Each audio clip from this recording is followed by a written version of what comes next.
గుడి చుట్టూ తిరిగాక దండం పెట్టుకున్నాక కొట్టుకుని పడ్డాడండి నా కొడుకు. అంతే సుబ్రహ్మణ్యం పేరు పెట్టుకున్నాను సార్ మేము. మా బతుకు తెరుగు కోసమేనండి కాకినాడ వలసకి వెళ్ళామండి. అప్పుడు అక్కడ ఉన్నప్పుడు అనంతబాబు మీ అబ్బాయిని నేను డ్రైవర్ కింద తీసిపోయి మప్పుతాను అన్నాడండి. బాగుంటది బాగా చూస్తాడు అనుకున్నాను తప్పండి. ఇంత నమ్మకంగా పని చేయించుకుని ఇంత దారుణంగా ఒంటి నిండా గాయాలతో తీసుకొస్తాడు అప్పచెప్తాడు అనుకోలేదు సార్ మేమైతే. కాలుకి దెబ్బ తగిలిందండి. అనంతబాబు దగ్గర 3 నెలలు అయిందండి మానేసి. నాన్న ఇప్పుడు పడితే అప్పుడు లెగ్గొట్టి తీసిపోతున్నాడు, నిద్రని ఇప్పుడు ఉండలేదు, నేను చేయలేకపోతున్నాను నాన్న మానేస్తాను. మానేసాడు 3 నెలలు అయింది. ఇవి నా దగ్గర మానేశాడు.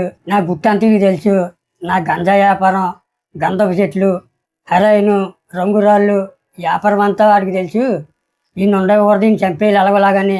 మరి ఏం కసెట్ వేసుకున్నాడో తెలదండి. మానేస్తే ఎన్ని చొప్పేస్తాడని అనుకున్నాడో. గడిచాకప్పుడు రోజు నాకు ఫోన్ చేశాడండి. రాత్రి 7-7:30 అవుద్దండి ఆ మధ్యలో. ఫోన్ చేశాడండి. ఫోన్ చేస్తే రత్నం మీ అబ్బాయి ఎక్కడ ఉన్నాడని అడిగాడండి అనంతబాబు.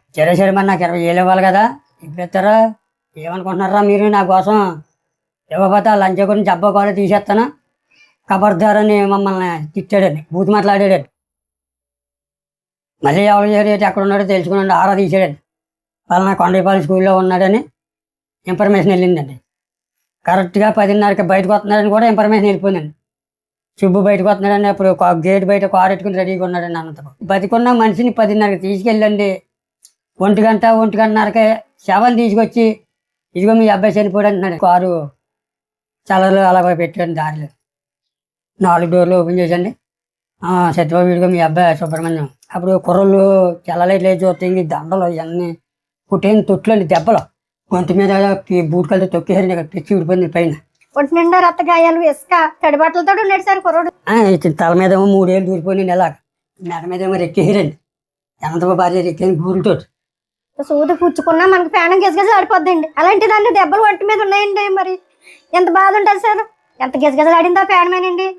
నేను చాలా బాధపడ్డా. గారంగా పెంచుకున్నాను సార్ నా పిల్లల్ని అయితే. చాలా దారుణంగా చంపే తీసుకొస్తాను అనుకోలేదండి. యాక్సిడెంట్ ఎక్కడ తగిలితే ఇది కొట్టుకుపోతే ఇలా తొట్లు ఉండవా? ఏం జరిగారు అసలు? నువ్వే కొట్టి చంపావా లేకపోతే అవతోనే చంపించావా? మాకు తేలాల. మాకు తెలియదాకా మేము ఊరుకోమని నిలదీశాను. అందరూ ఫోన్ చేసి అప్పరాలు మన కాకినాడలో ఎవరో దళితుల్ని ఎవరో చంపేశారట ఏంటి చూడండి. వెళ్ళేటప్పటికి 2 టౌన్ పోలీస్ స్టేషన్ దగ్గర కుళాయి చెరువు దగ్గర నోకాలమ్మ టెంపుల్ ఉంది. అక్కడ ఆ నోకాలమ్మ టెంపుల్ దగ్గర అపార్ట్మెంట్ సెలర్లో కారులో శవం ఉంది. అక్కడికి వెళ్ళేదాడు పొద్దుట 6 గంటలకు వెళ్ళి. మా ఏమైనా పక్క కాగేసి రత్నం అయ్యింది, ఏది అయిపోయింది, 2 లక్షలు ఇస్తాను, మీ ఊరు కూడా నాకు తెలుసు, 2 అని ఇద్దరిని ఇలా చెరుకు గుర్తెట్టుకుని కారు డోర్లోకి లాగేస్తున్నాడు. అంత భయంకరమైన వచ్చి అంటే ఒక కోడో మేకను కూడా గుద్దేసి పారిపోతుంటాడు ఎవరు కనపడకుండా. జాతి అంటే అతనికి భయపడిపోవాలనేసి ఆ రోజు వైసీపీ నాయకులు కొద్దిమంది కార్పొరేటర్లని, కొద్దిమంది కౌన్సిలర్లని మేము మాట్లాడేసాం నీళ్ళు కనిపించేయడానికి. చాలా భయంకరమైనటువంటి చంపేయడం ఒక అయితే, చంపేసి బాడీని డోర్ డెలివరీ ఇంటికి తీసుకొచ్చి అప్పచెప్పడం ఒకటైతే. అలాగా జైల్లో పెట్టాక 210 రోజులు 8 రోజులు ఉన్నాడని డిపార్ట్ బెయిల్ మీద బయటకు వచ్చేసాడు. బయటకు వచ్చినప్పుడు మళ్ళీ సంబరాలు చేసుకుంటా ఊరేగింపు చేసుకుంటా తీసుకెళ్లారు. మాకు ఆశ్చర్యం వేసిందండి. ఇదే నా కొడుకుని అంత దారుణంగా చంపే తీసుకొచ్చినాడు, అంత దండలే తీసుకొచ్చినట్టే ఆశ్చర్యం వేసింది సార్. అప్పుడు టీవీలో చూస్తుంటే నాకైతే తనే మర్డర్ చేసి తనే ఒక్కడే డోర్ డెలివరీ చేసి ఓ బాడీని తీసుకొచ్చి అక్కడ పెట్టి నేరస్తుల కింద ఒప్పుకుని జైలుకి వెళ్ళి వస్తే సంబరాలు అంటే సైకోలుగా తయారవేసి, పిచ్చోలుగా తయారవేసి సంబరాలు వేస్తారు. రాష్ట్ర స్థాయి నాయకుడు అయ్యుండి, ఒక సీఎం చేసిన వ్యక్తి అయ్యుండి అటువంటి ఆయన ఖండించకుండా పోయి అంటే తప్పు చేయను ప్రోత్సహించినట్టు కదా అర్థం. ఒక స్వాతంత్ర సమర యోధుడిని ఊరేగించినట్టుగా పెద్ద పెద్ద బ్యాండ్ మేళాలతోటి, పూలదండలతోటి వైసీపీ కేడర్ ఏదైతే ఉందో ఆ కేడర్ అంతా పెద్ద ర్యాలీ, ఒక 100 కార్లు ర్యాలీ చేసుకుంటూ అతన్ని సెంట్రల్ జైలు నుంచి అతను ఉన్నటువంటి ఏజెన్సీ ఏరియా తీసుకెళ్లారు. అనంతబాబుని రక్షిస్తుంది ప్రభుత్వాన్ని అప్పుడే అర్థమైపోయింది. జగన్మోహన్ రెడ్డి గారు అంటే వ్యక్తిగతంగా మాకేం కక్ష కదా, ఖాయం కదా. మటర్లు చేసిన వాళ్ళని, మానభంగాలు చేసిన వాళ్ళని ఆయన చుట్టూ తిప్పుకోవడం. అలాగా చేసిన కాబట్టి ఆనాటి వైసీపీ ప్రభుత్వం జగన్మోహన్ రెడ్డి ఆయన పక్కన కూర్చోబెట్టుకుని మద్దతు ఇచ్చారే తప్ప మాకు న్యాయం చేయలేదు. కనీసం పలకరించలేదు. అంత దుర్మార్గంగా మనిషిని చంపేసి, మనిషిని చంపించేసి తీసుకొచ్చిన మనిషిని కోడెట్టి తిరిగారంటే ఎవరికన్నా ఆశ్చర్యాలు ఎత్తాయి కదా సార్ జనానికి. అనంతబాబు మీద ఉవ్వెత్తున ఉప్పునిలా ఉద్యమం కొనసాగుతుంటే అతను పక్కన పెట్టుకుని, ఎమ్మెల్సీని పక్కన పెట్టుకుని ఆయన ఊరేగింపుతూ నవ్వుతూ వాళ్ళ తండ్రి చనిపోరని అనేక మందికి వచ్చి ఓదార్పయాత్ర చేసిన అతను ఒక దళితులు చనిపోతే దళితుల పార్టీ అని చెప్పి ప్రతి ఒక్కరికి తెలుసు. అలాంటి దళితులు చనిపోతే కనీసం ఫోన్లో కూడా సుబ్రహ్మణ్యం తల్లిని తండ్రి అమ్మ నీకు న్యాయం చేస్తాం, దళిత పక్షపాతి మా పార్టీ అని చెప్పినటువంటి వ్యక్తి ఆ మాత్రం పట్టించుకోలేదు. జగనన్న కాలనీ ఓపెన్ చేయడానికి వచ్చినప్పుడు అనంతబాబుని కూడా తీసుకొచ్చాడు.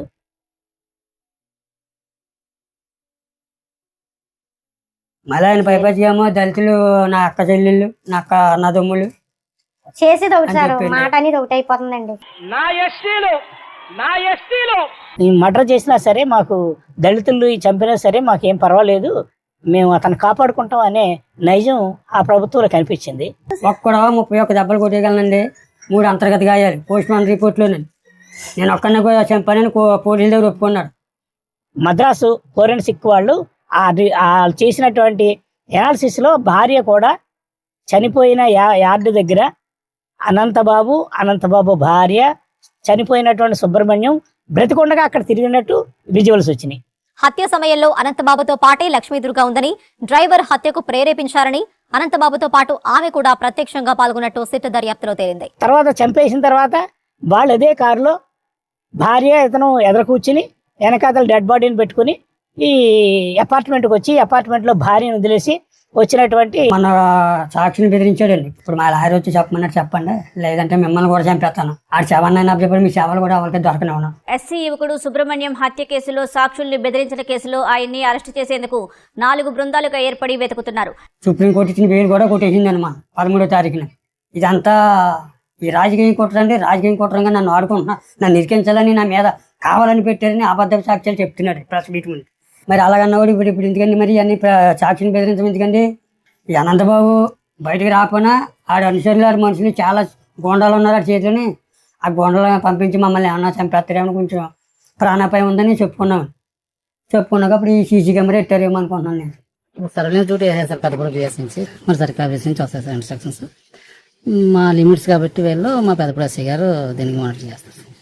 అది అనంతబాబు ఉరిశిక్ష చేసేస్తాను కానీ మాకు ప్రాణాపాయం తప్పదండి. లేకపోతే ఎప్పటికన్నా అది ప్రాణాపాయం అది అనంతబాబు బయట ఉన్నాక లేదండి. అది వైసీపీలో చేయలేదు. మాకేమి రాలేదు సార్. వైసీపీ ప్రభుత్వం కార్యకర్తలు కానీ ఈ పదవి ఉన్న వాళ్ళు కానీ ఎవ్వరు 1 రూపాయి సాయం చేయలేదండి.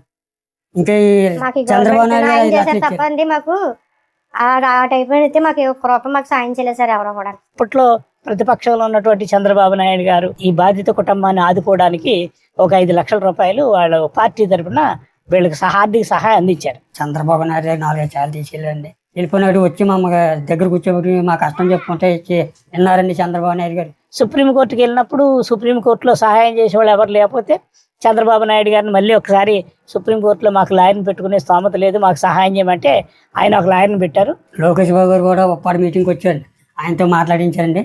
మన పార్టీ వచ్చిన వెంటనే కంపల్సరీగా మీకు న్యాయం చేస్తానమ్మని మాట ఇచ్చారండి. మీరు ఒంటరి వారు కాదు, మీకు తెలుగుదేశం పార్టీ అండగా ఉంటుంది, ధైర్యంగా ఉండమని కుటుంబ సభ్యులిద్దరికి హామీ ఇస్తున్నాం. అని చేత మన టీడీపీ ప్రభుత్వం వచ్చే కాంచి మాకు ధైర్యం వచ్చిందండి, మాకు న్యాయం జరుగుతుందని కూడా నమ్మకం కలిగిందండి.